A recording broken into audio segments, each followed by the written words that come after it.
Greetings class. I hope I find you well. This is now episode 2 of our revision, November 2014, paper 1. So we are moving to question number 14. It reads, prove that sec 2 theta plus tan 2 theta is equals to sin theta plus cos theta all over 2 cos theta minus sin theta 4 marks. Right, so we can prove from the left hand side. We want to make the left hand side similar to the right hand side. Right, so what you need to understand is sec theta is identical to 1 over cos theta. You also need to be aware that tan theta is good as sin theta over cos theta. Those identities are very important in order to prove this question. So since we have sec 2 theta, it means sec 2 theta is equals to 1 over cos 2 theta. Since sec theta is equals to 1 over cos theta, sec 2 theta is equals to 1 over cos 2 theta. Then you put plus.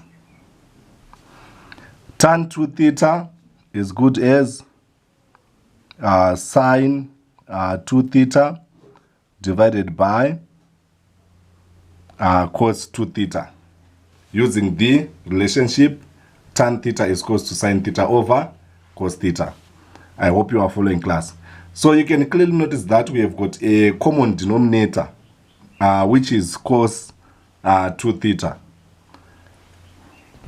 Hence, cos 2 theta is going to represent our LCM. Something like this. So cos 2 theta and cos 2 theta, if we have got a common denominator both sides, you simply add the numerators. So we now have 1 plus sin 2 theta on the top. Right. So these are double angles. The double angle for sin 2 theta is 2 sin theta cos theta. Then the double angle for cos 2 theta is cos squared theta minus sin squared theta, or 2 cos squared theta minus 1, or 1 minus 2 sin squared theta. So cos 2 theta can be presented in those three forms. So if you look at your question, we need cos theta minus sin theta as our denominator. Hence, for cos 2 theta, I'm going to choose the first one, which is cos squared theta minus sin squared theta, since it rhymes with the cos theta minus sin theta on our denominator. I hope you are following class. Right, so let me substitute. 1 plus, this is sin 2 theta, which is 2 sin theta cos theta, right? Divided by cos squared theta minus sin squared theta. I hope you are following class. Right, so you can clearly notice that 1 can also be replaced by sin squared theta plus cos squared theta. You need to be aware that sin squared theta plus cos squared theta is good as 1. So I'm placing sin squared theta plus cos squared theta. Then you put plus 2 sin theta cos theta all over 2 cos squared theta minus sin squared theta. I hope you are following. Right, so this entire expression on our numerator can be factorized or can be treated as a quadratic expression. If you have sine theta plus cos theta squared. If you are to expand sine theta plus cos theta squared, you get sine squared theta. If you raise this term by power 2, then to find the middle term, you say sine theta times cos theta times 2, which gives you 2 sine theta cos theta. And the last term is cos theta. If it is raised by power 2, you get cos squared theta. So you can claim this that the answer that you get when sine theta plus cos theta squared is expanded is similar to the numerator here. So I'm going to replace all these terms on the numerator by sine theta plus cos theta squared. I hope you are following, class. So sine theta plus cos theta squared all over 2 cos squared theta minus sine squared theta. Right, so the numerator can be written as sine theta plus cos theta sine theta plus cos theta. Since we have got power 2, it means the bracket is repeating itself twice. Then on our denominator, we can apply difference of 2 squares. Cos squared is a perfect square, sine squared is a perfect square. So square root of cos squared theta is cos theta minus square root of sine squared theta is sine theta. So on the second bracket, you put cos theta plus sine theta, applying difference of 2 squares. Sine theta plus cos theta is good as cos theta plus sine theta. So these two brackets, they cancel off each other, leaving you with sine theta plus cos theta divided by cos theta minus sine theta. So if you look at our question, this is the right hand side being required. So you write proved, then you are home and dry. Let us move on to part B of the question. By using the substitution u is equals to sine x or otherwise, find the exact value of integral of pi over 2 as your upper limit and 0 as your lower limit, cos x over 3 plus cos squared x dx. I hope you are following. Right, so the first thing to do when carrying out integration by substitution is to make the x the subject of the formula. So this can be achieved by differentiating the given substitution u is equals to sine x. So you are saying du over dx is equals to derivative of sine x is cos x. So du dx is equals to cos x. I hope you are following. Then you cross multiply, you get du is equals to cos x dx, something like this. So to make dx the subject of the formula, you are now dividing both sides by cos x. You are going to get du over cos x is equals to dx. So this is stage number 1. So I am now converting the x limits to become u limits. So the upper limit is pi over 2. So we have pi over 2 here, and 0 is our lower limit. So we now need to find the value of u when x is pi over 2. So we go back to the given substitution. U is equals to sine x. You are saying u is equals to sine pi over 2. So you just need to make sure that your calculator is in radians. When integrating trig, we use the radians mode. So sine open bracket pi divided by 2, we get 1. So when x is pi over 2, u is equals to 1. Right. Then you are now placing 0 on x. Sine 0 is 0. So it means 0 is going to remain the same. So this is the stage number 2, the change of limits. Then after the change of limits, we move to the substitution stage. We move to the substitution stage. So on the substitution stage, you want to make everything on the original question to become u. I'm going to put an integral sign first. This pi over 2 is going to be replaced by 1. And 0 is going to remain the same since the lower limit is not changed. Right. Then as for cos x, you can write cos x as it is. Then all over 2. 3 plus cos squared x. So I'm going to write 3 plus, then you put an open bracket so that you convert cos squared x and you write cos squared x in terms of sign. You get 1 minus sine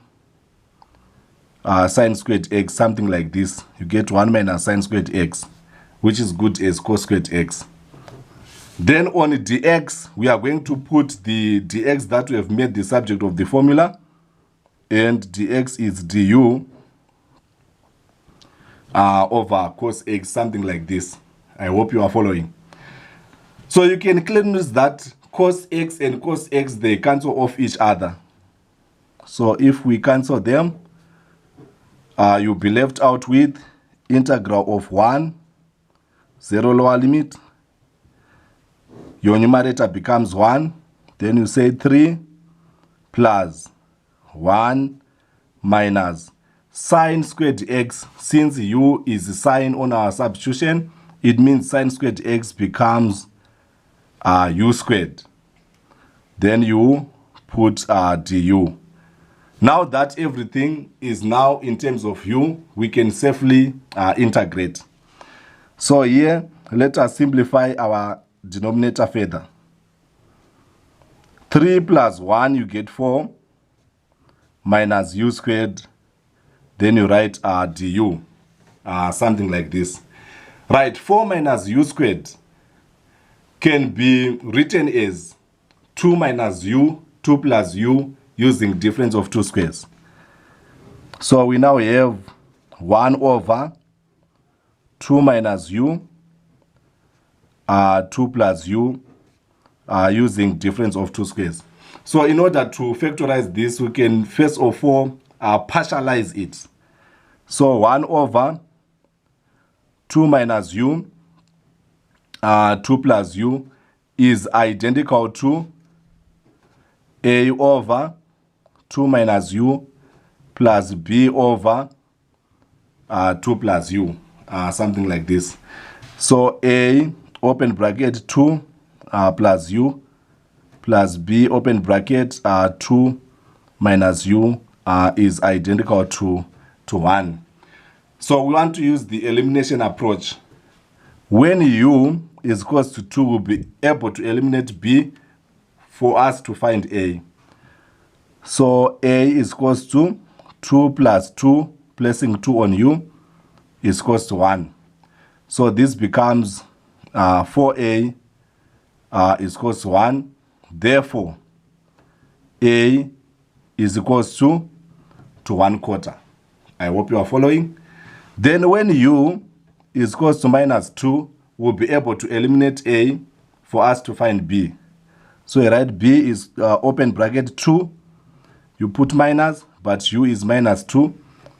So you now have minus 2 is equals to 1. So 2 minus minus 2 is good as 2 plus 2. You get 4b is equals to 1. Therefore, b is equals to 1/4. I hope you are following, class. Right. So substituting this in our identity, we get our integral 0, 1. A is 1/4, so you write 1/4 over 2 minus u. B is also 1/4, so you write 1/4 here over 2 plus u du. Then we integrate, right? So to integrate inverse functions where the denominator is linear, we make use of the logs or the ln. So you are saying 1/4, which is your numerator, is going to be divided by derivative of the denominator. Derivative of 2 is 0. Derivative of minus u is minus 1. Then you put ln modulus 2 minus u. I hope you are following. Plus 1/4, which is your numerator, divided by derivative of the denominator. Derivative of 2 is 0. Derivative of u is 1. You put ln modulus 2 plus u. Then you close your bracket. So we now have 1/4 divided by minus 1, which is minus 1/4. Ln 2 minus u plus 1/4 divided by 1, you get 1/4. Ln 2 plus u, something like this. So it's now bracket minus bracket, so that we substitute the limits. In the first bracket, we are going to put 1 on u. In the second bracket, we are going to put 0, the lower limit, on u. So if we put 1 in the bracket, you get minus 1/4. Ln 2 minus 1, you get 1, plus 1/4. Ln 2 plus 1, you get 3. Then in the second bracket, you get minus 1/4. Ln 2 minus 0 is 2, plus 1/4. Ln 2 plus 0 is 2, something like this. So remember, ln 1 is 0. So since ln 1 is 0, minus 1/4 ln 1 is going to disappear. In the first bracket, we'll be left out with 1/4 ln 3. Minus times minus, you get plus 1/4 ln 2. Then minus times plus, you get minus 1/4 ln 2. So 1/4 ln 2 and minus 1/4 ln 2 are like terms, and they give you 0. So your final answer becomes 1/4 ln 3, leaving it in exact form as per requirement of the question. I hope you are following, class. Right, we are now on question number 15. It reads, by sketching 2 appropriate graphs, show that the equation sin x plus 1 minus 4x squared is equals to 0, where minus 2 pi is less than or equal to x, which is less than or equal to pi, is 2 real roots. So the 2 graphs must be plotted on the same Cartesian plane, but what you need to do is you need to move 1 and 4x squared to the right side. So you get sin x, right, is equals to minus 4x squared becomes positive 4x squared, then plus 1, it becomes minus 1, something like this. Right, so I'm going to draw the y-axis as well as the x-axis.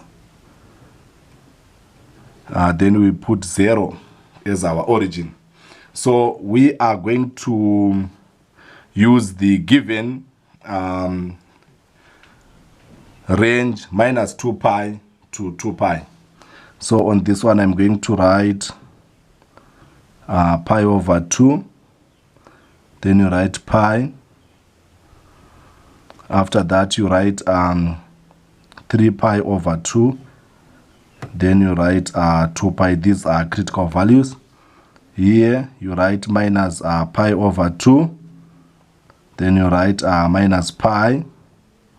You write minus 3 pi over 2, as well as minus 2 pi. I hope you are following. So make sure your calculator is in radians. So what is sine? We want to plot the graph of y is equals to sine x first. Right. So what is sine minus 2 pi? you get 0. So this is 0, right? How about sine minus 3 pi over 2? You get 1. So if we have minus 3 pi over 2, this is 1. Right, so the graph of sine, it oscillates, right? If it moves to 1, it means the minimum here is minus 1. So the shape that is going to come out is like this. It oscillates like this. I hope you are following. So it means here we have 0, and here we are going to have minus 1. Then sine 0, you get 0. Then sine pi over 2, it gives you 1. Sine pi is 0. Sine 3 pi over 2, it's minus 1. And sine 2 pi is 0. So you get this shape of oscillation. So I'm going to plot my curve like this, like this, like this, like this, like this. So this is the graph of sine theta, right? Then move on to the graph of 4 y is equals to 4 x squared minus 1. So let us identify the intercepts, right? So when x is 0, y is equals to minus 1. So the first point is 0 and minus 1. To find the value of x, when y is 0, you get 0 is equals to 4x squared minus 1, which is 4x squared is equals to 1. X squared is equals to 1/4. Then x is equals to plus or minus square root of 1/4. It means x is equals to plus or minus 1 over 2. So when y is 0, x is half or minus half. So we have another point, half 0 and minus half 0.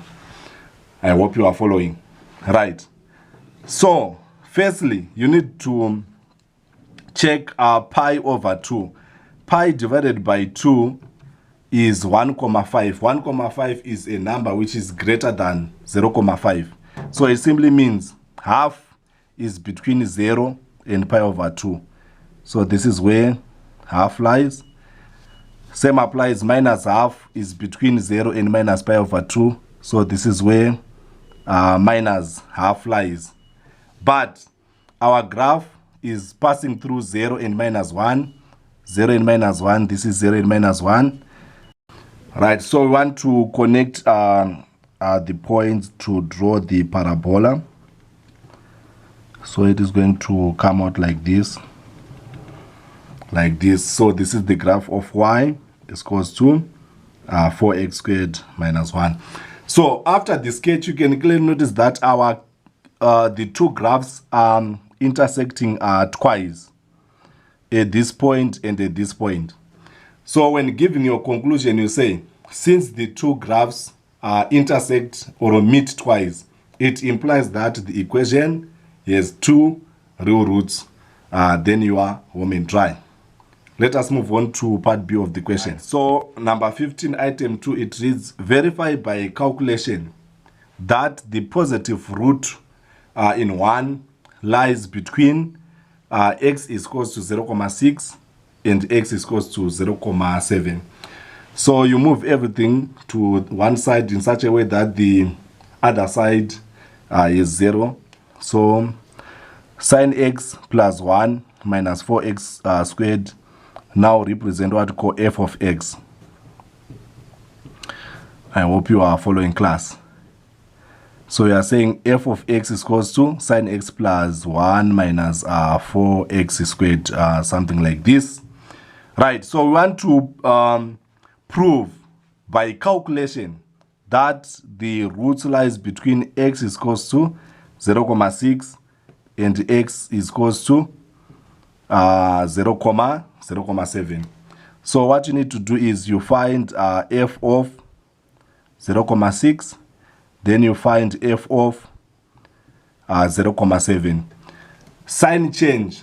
If we have a plus and a negative, it means the root lies between 0,6 and 0,7. So I'm going to substitute sine, open bracket, 0,6, good, plus 1 minus 4, open bracket, 0,6 squared. What do you get? 0,124. So this is a plus 0,1246. Then we use sine, open bracket, 0,7 plus 1 minus 4, open bracket, 0,7 squared. You get minus 0,3158. So you write minus 0,3158. So you give your conclusion. A sign change implies that the positive root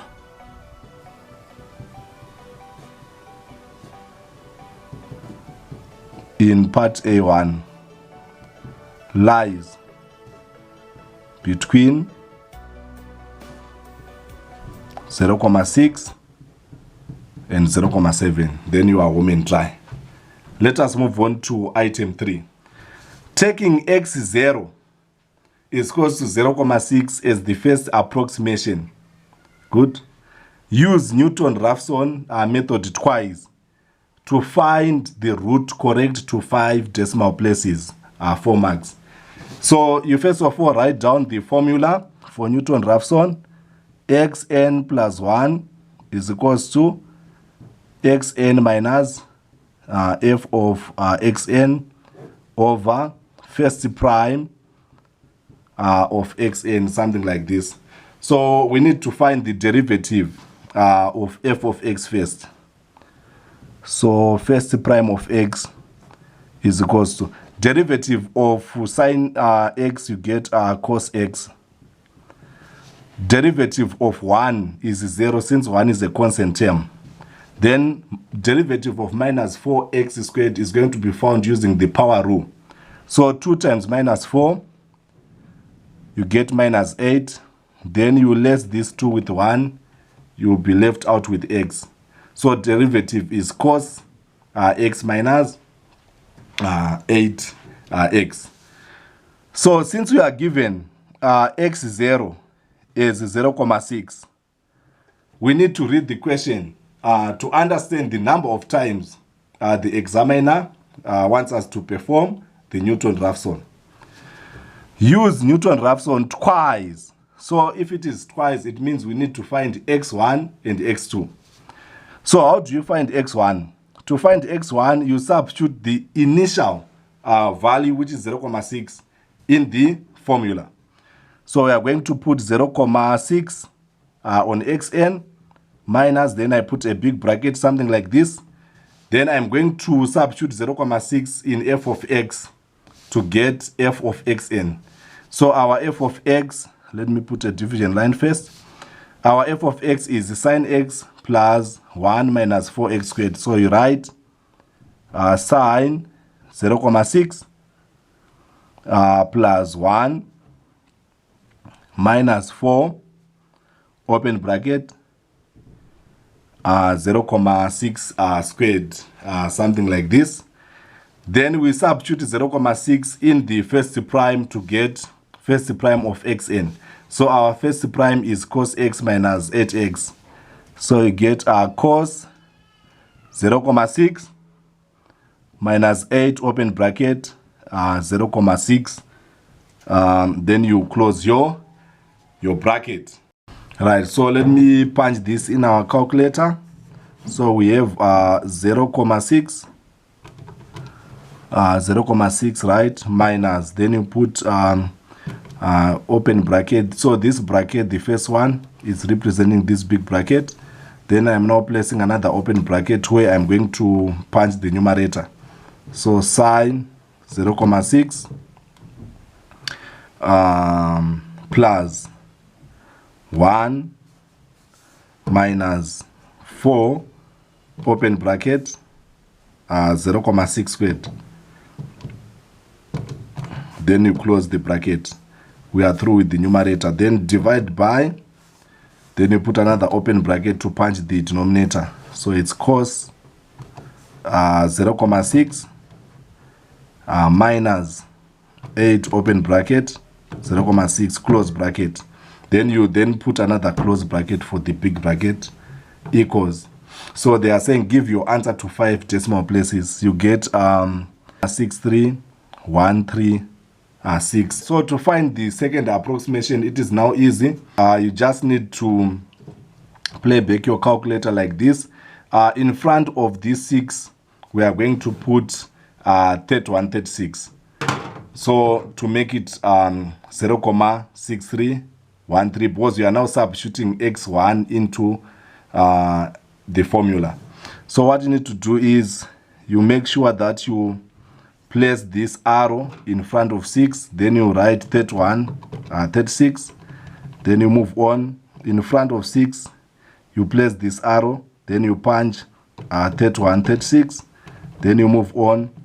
In front of this 6, you put this arrow, then you punch 36, then you move on. In front of this 6, you put this arrow, you write 36, then lastly you write 36 again, then you put equal sign. You get 0,63037. So 0,63037, and this is your final answer, since they want you to perform it twice, right? So sometimes you may be silent on the number of times that you perform, so you keep on punching until the decimal places start to decay.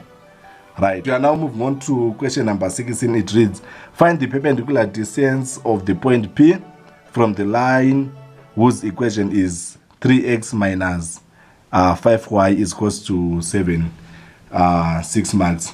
So what you need to do is you move everything to the left so that you create 0 on the right side. So you now have 3x minus 5y minus 7 is equals to 0. So to find the distance, you put modulus, then you take the terms on your left, which is 3x minus 5y minus 7. You put them on the numerator, then you ignore the 0, right? Then you put a square root below. Coefficient of x squared plus coefficient of y squared is your denominator, but 7 does not appear. So you take the coefficient of x, then you raise it by power 2, then you add it with the coefficient of y raised by power 2. We move on to the next step.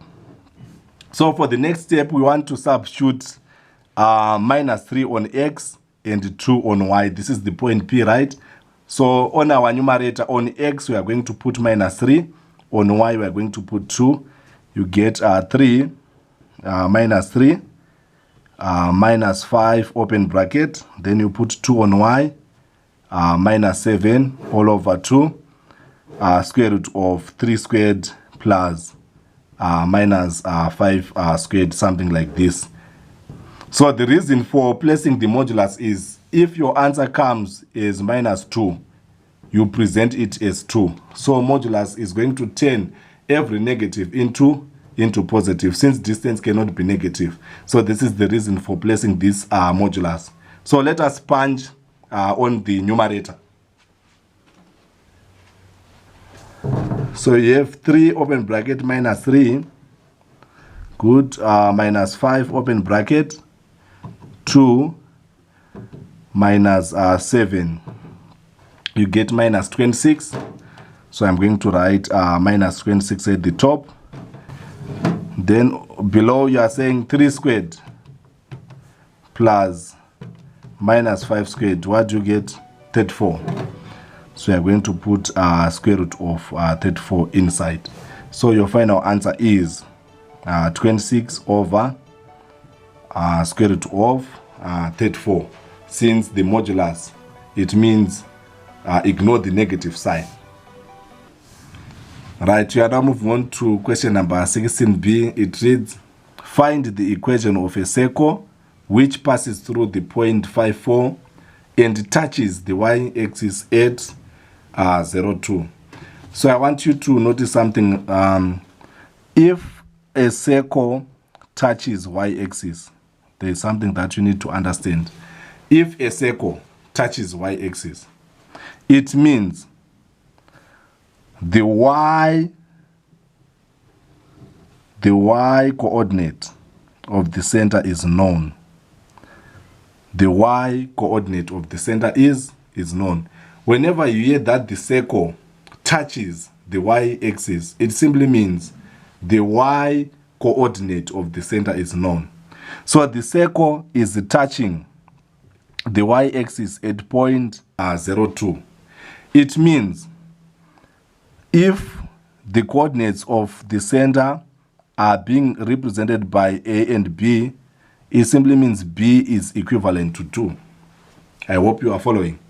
So A and B is representing the unknown coordinates of the center, right?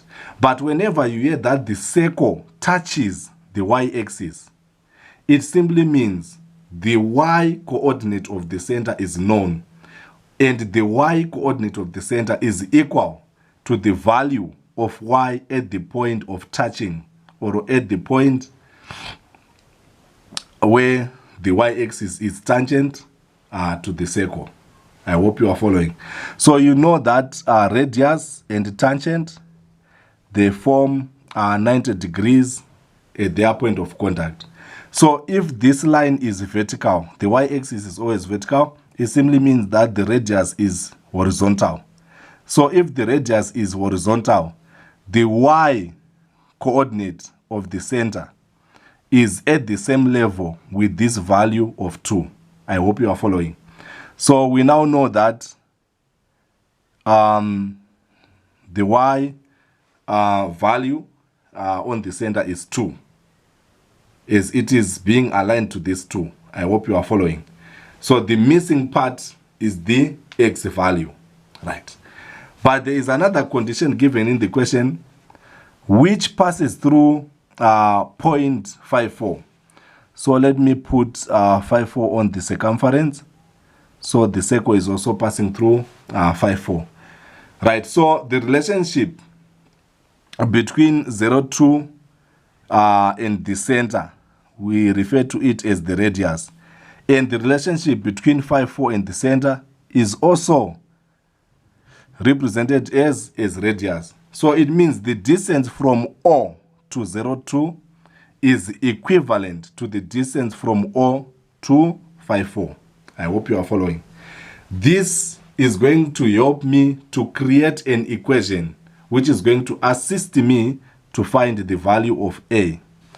So remember, the distance between 2 points, we make use of the formula x2 minus x1 squared plus y2 minus y1 squared.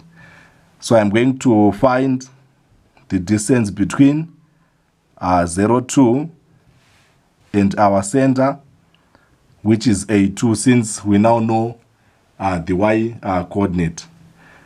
You get x1, y1, x2, y2. So you are saying square root of A, which is your x2, right, minus x1 is 0 squared plus y2 minus y1, this is 2 minus 2, 2 minus 2, then you say squared, must be equivalent to the distance between 54 and the same center, which is A2. I hope you are following. So you put another square root.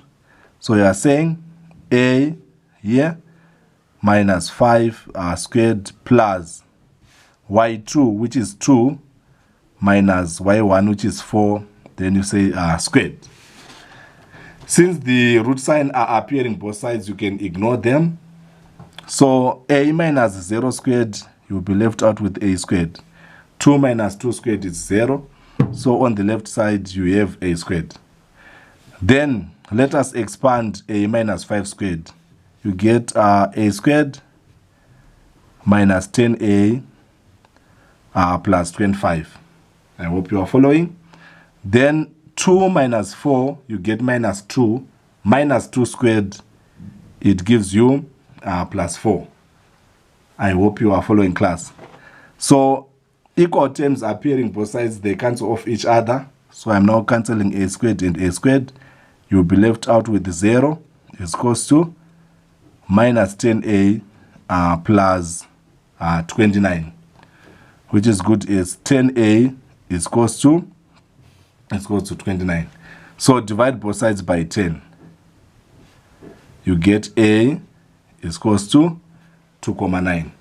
So the center is now complete. Remember, the center was being denoted by a and b. So a is 2,9 and the y value of the center is 2, which is good as the value at the point of touching. I hope you are following. So if we are to write down the equation of the circle in this form, x minus a squared plus y minus b squared is equals to, to r squared. You are saying x minus 2,9, the x value, squared, plus y minus 2, which is the y value, squared, is equals to r squared. So to complete the equation of the circle, we now need to find the value of r. So the value of r is good as the distance from O to 02. And the distance from O to 02 is a minus 0 squared plus 2 minus 2 squared, where a minus 0 squared is a squared, right? So the value of a, we calculated it already to be 2,9. So you are saying 2,9 squared. Square root of 2,9 squared, you get 2,9, which is representing your radius. So I'm now writing x minus 2,9 squared plus y minus 2 squared is equals to 2,9 squared. And this is your final answer and your home and dry. I hope you are following. So what is the key word? Whenever you hear that the circle touches the x-axis, it means the y-coordinate of the center is good as the y-coordinate at the point of touching. Same applies if the circle touches x-axis. Let's say this is y-axis and this is x-axis, and you hear that the circle touches the x-axis. Let's say it is touching the x-axis at point 0,5. It simply means the x-coordinate of the center is also 5. Hence, the missing value will be b, which is the y value. I hope you are following. So, if you hear that the circle is touching the y-axis at point 0,6, it simply means that the value of x is the one unknown, but the y coordinate of the center is 6. We move on to question number 17. It reads, the gradient function of a curve is given by dy dx is equals to 15 over 3x plus 4 squared. And M24 is a point on the curve. Find the equation of the curve. So you can use the concept of differential equations. So you are saying dy over dx is equals to 15 over 3x plus 4 squared can be written as 15 3x plus 4 to the power of minus 2, something like this. Then you cross multiply by dx, you get dy is equals to 15 3x plus 4 to the power of minus 2 dx. Then you put integral sign both sides. So integral of dy, if we have integral and dy, it means there is a silent one in between. So integral of 1, it's 1y, which is good as y. Then to integrate 15 3x plus 4 to the power of minus 2, you start by adding the power with 1. So you write 15 open bracket 3x plus 4, then you add minus 2 with 1. You divide everything by the new power. So minus 2 plus 1, you get minus 1. So I'm going to divide by minus 1 and then multiply by the derivative of 3x plus 4, where derivative of 3x is 3 and derivative of 4 is 0. Then you put plus c, which represents your general solution. So you are saying y is equals to 15 open bracket 3x plus 4 to the power of minus 1 all over 2 minus 1 times 3, you get minus 3, then you write plus c. So minus 3 is a factor of 15, which gives you y is equals to minus 5.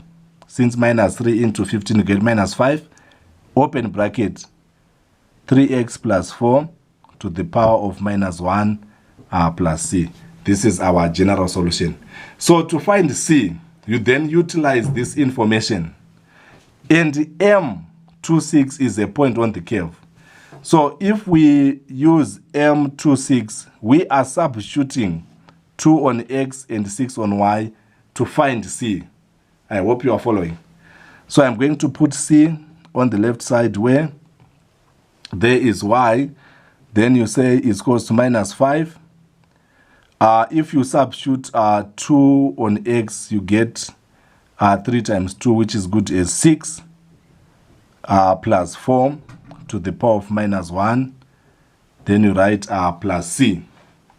So you get 6 is equals to minus 5, open bracket, 6 plus 4, you get 10 to the power of minus 1, plus what? Plus c. I hope you are following, class.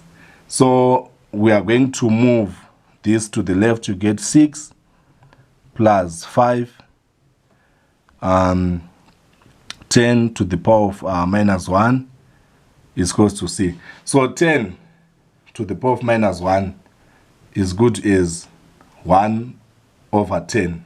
I hope you are following, class. So you are simply saying 6 plus 5 over 10 is equals to c. 5 over 10 is good as half.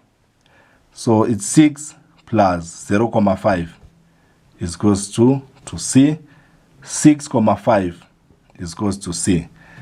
Let us substitute 6,5 in the general solution. The general solution was y is equals to minus 5, open bracket 3x plus 4 to the power of minus 1 plus c.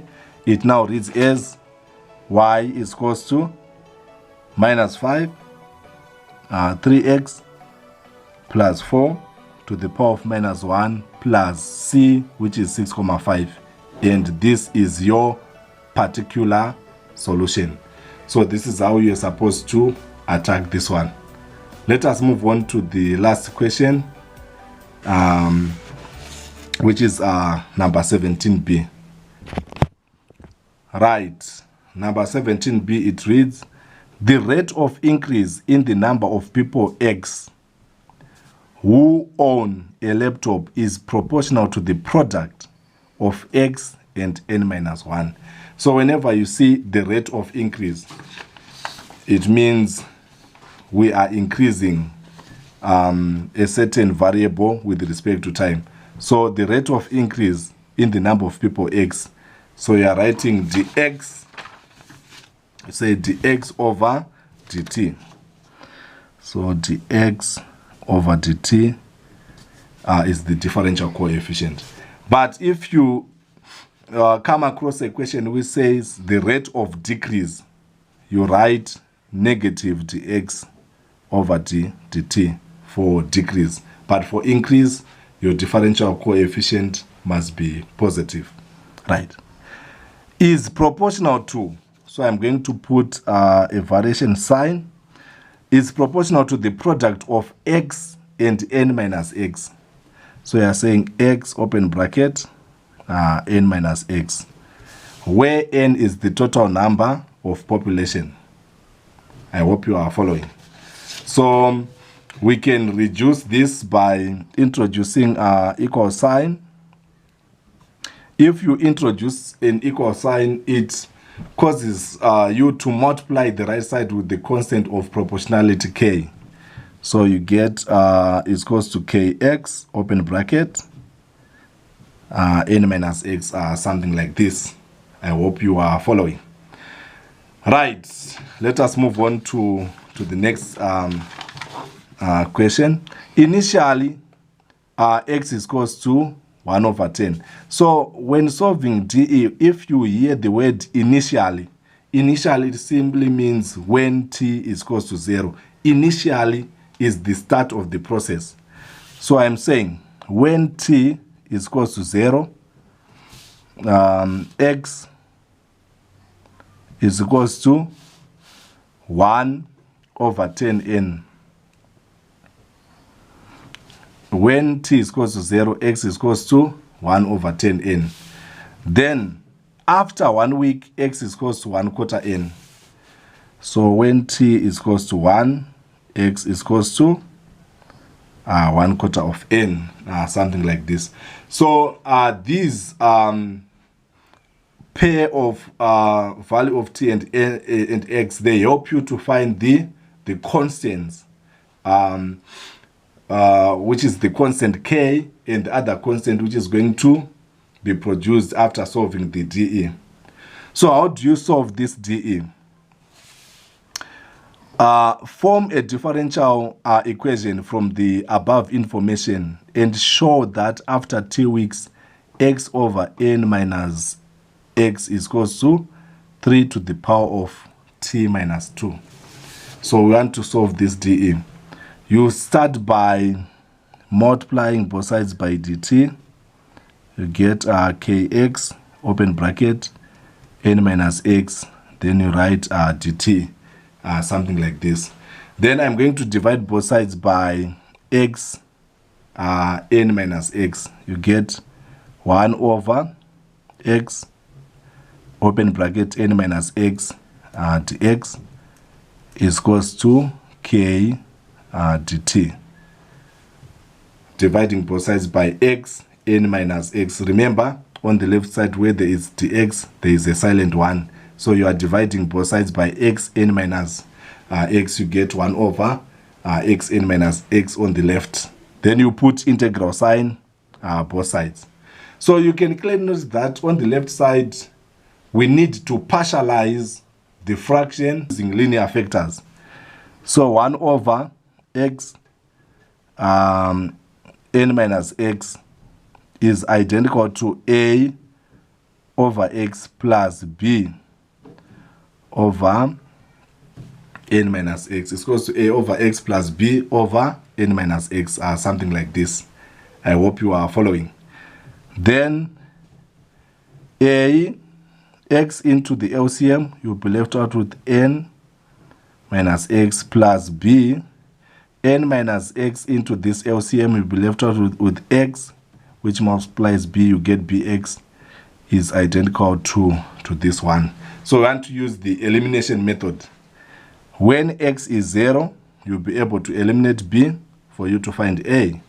So you get a open bracket n minus 0 is equals to 1, which is an is equals to 1. Therefore, a is equals to 1 over n, something like this. Then to find b, you can say x is equals to n. Since if we put n on x, this bracket becomes 0. So you'll be having bn is equals to 1. Therefore, b is equals to 1 over n. I hope you are following, class. So I'm now placing the constants in the partial fraction.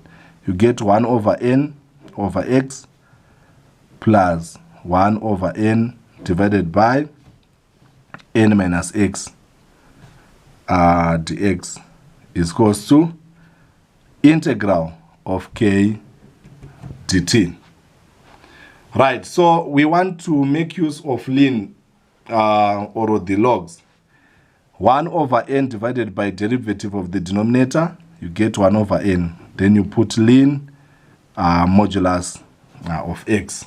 This is the integral of 1 over n over x. Then 1 over n divided by the derivative of n minus x, you get negative 1 over n, since the derivative of n minus x is minus 1. Then you put ln modulus n minus x is equals to kt plus c. I hope you are following. So I now want to multiply both sides by n in order to clear the fractions on 1 over n. So if we multiply both sides by n, this one becomes ln x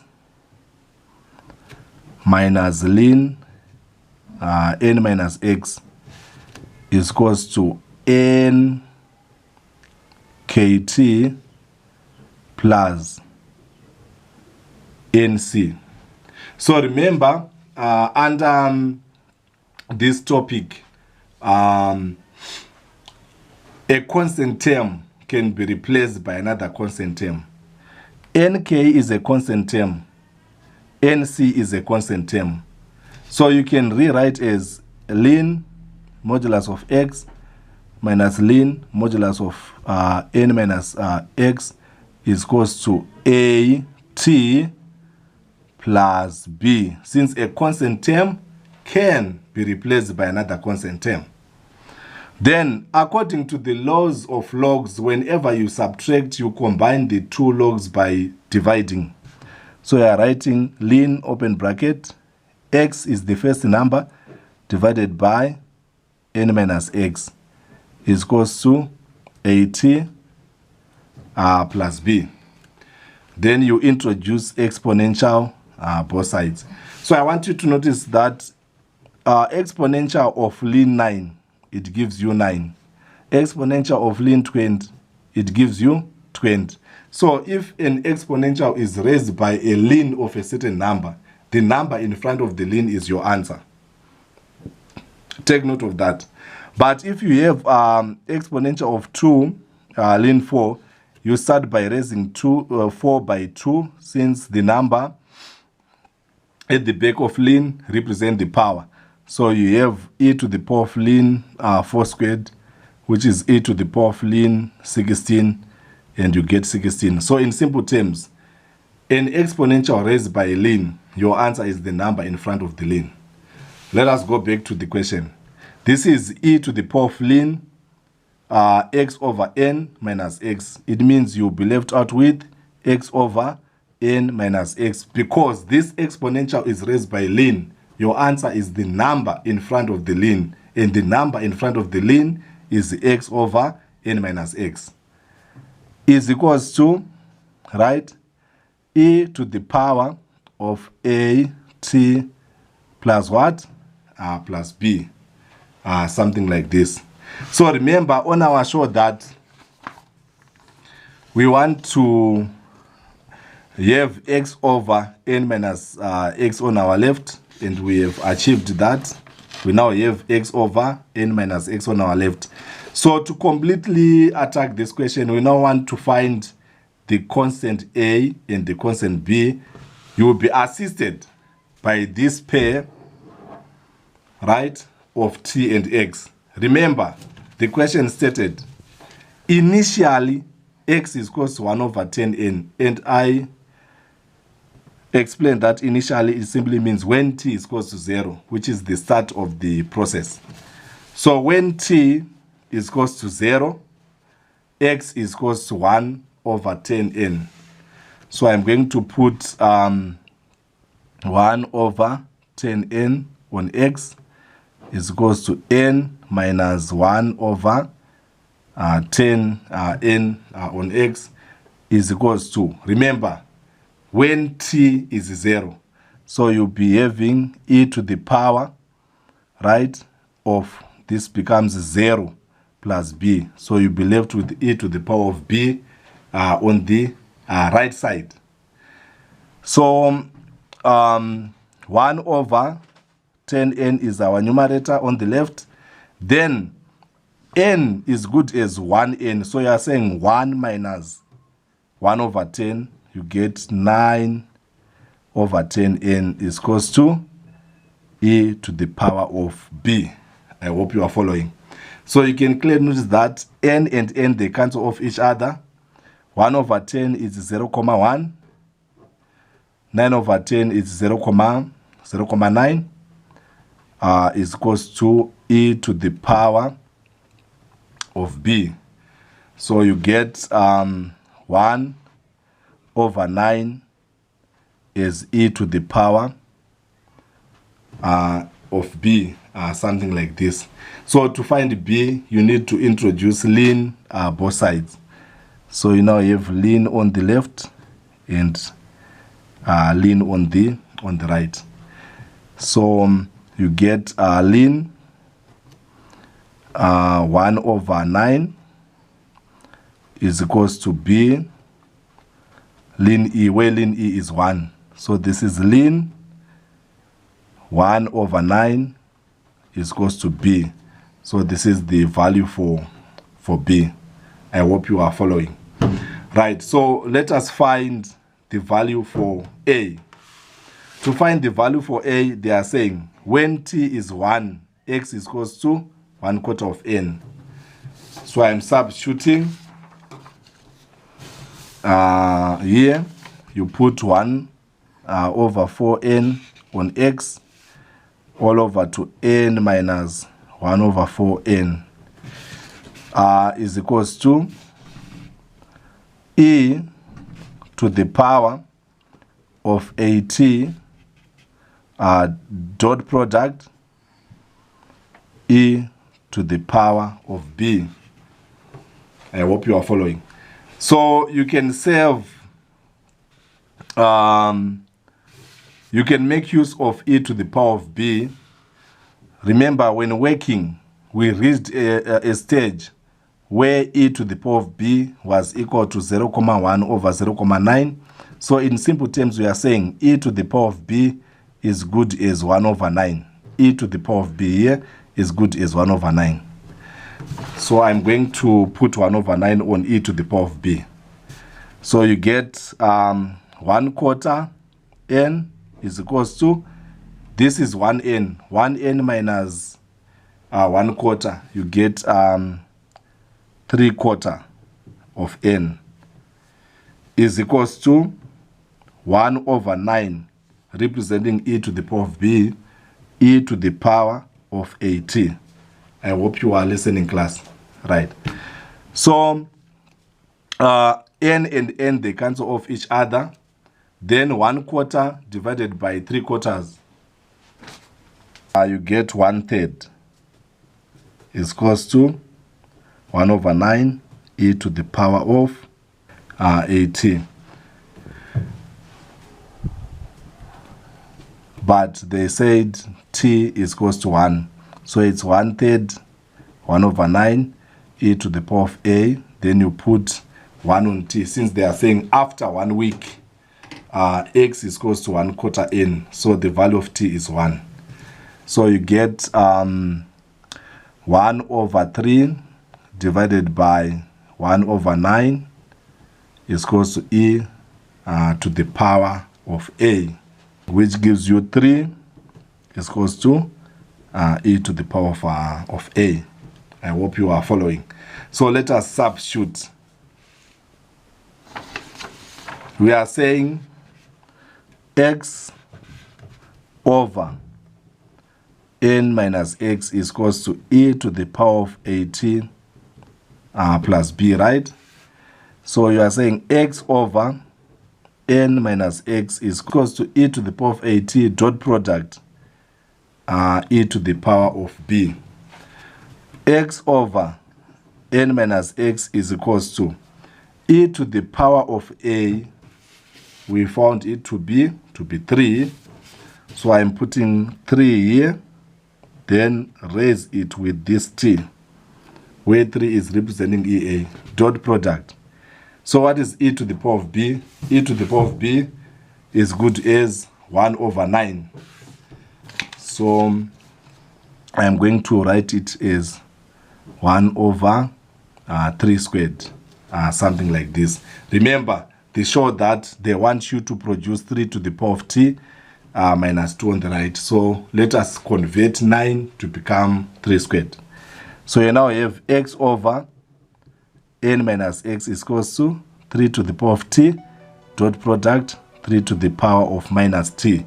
1 over 3 squared is good as 3 to the power of... so you are saying x over n minus x is equals to 3 to the power of t, dot product 3 to the power of minus 2. Since 1 over 3 squared is good as 3 to the power of minus 2.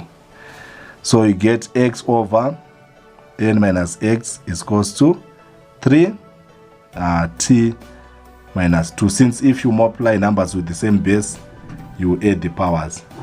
And this is your final answer. The next question, it reads, find t when x is equals to 3/4 n. So you are saying 3/4 n, you put it on x, is equals to n minus 3 quarter n is equals to 3 to the power of t minus 2. You get 3/4 n, 1 minus 3/4 is 1/4. So you write 1/4 n here is equals to 3 to the power of t minus 2. N and n, they cancel off each other. So what is 3/4 divided by 1/4? You get 3 is equals to 3 to the power of t minus 2. So since we have same base, you ignore the bases and deal with the powers. So on the same left side, 3 is good as 3 to the power of 1. So you now have 1 is equals to t minus 2, which is 1 plus 2 is equals to t. So 3 is equals to t is your final answer. I hope you are following. Right, so we are now moving on to the last part. Sketch the graph of x against t for the equation. So from the workings, initially x was 1 over 10. So when t is 0, x is equals to 1 over 10 n. So this is 0 and 1 over 10 n. This is our first point. Then we are given the statement that after 1 week, x is equals to 1/4 n. So this is 1 week. This is representing time in weeks. So this is 1 week, right? It gives you 1/4 n. This is your second point. Then the third point is the answer that we got in part 2. The time was 3 when x is 3/4 n. So this is 3 for x against 3/4 n. Then you connect. It produces a curve like this. Then you're home and try. I hope you enjoyed our revision. So for those who want more revision and more time, my number is on the screen. You can contact me via WhatsApp so that we can help each other. Innocent Mapanda is now signing out. Till we meet again, shalom.